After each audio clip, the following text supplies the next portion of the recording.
I consider myself sort of like a godmother to the reproductive justice movement.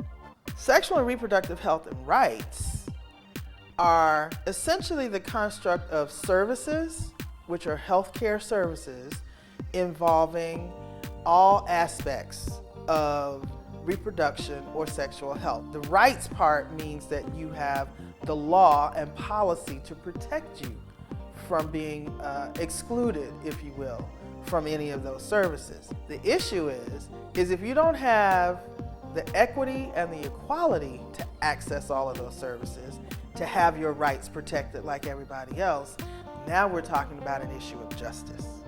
I was actually working in women's health. I was working in the reproductive rights field. When AIDS came along, it was already evident that this was a black women's issue. The stigma around AIDS, the discrimination that already exists because you're black and you're female, and now you've got this other layer of stuff. Even in the spaces where I was working, we didn't count.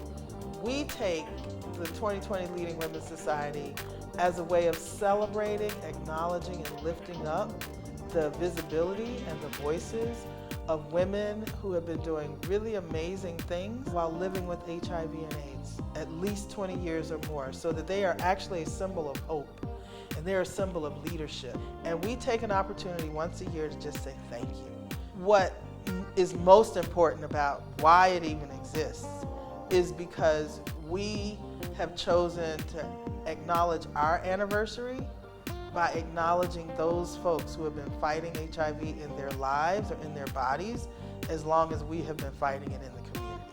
So that's how we started out with our 20th anniversary was, let's find 20 women who've been dealing with this for 20 years just like us. And it took off from there. We roll out the purple carpet, we set it up in the 5-star. It's your, hair, gowns, heels, step and repeat kind of night.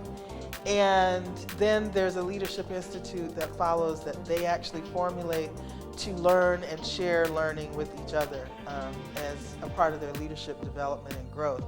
We actually had our very first international 2020 Leading Women's Society where we honored 20 women in Rwanda who are doing the same thing in their country and in their communities and their villages, the same way we're honoring women across this country who are doing it in the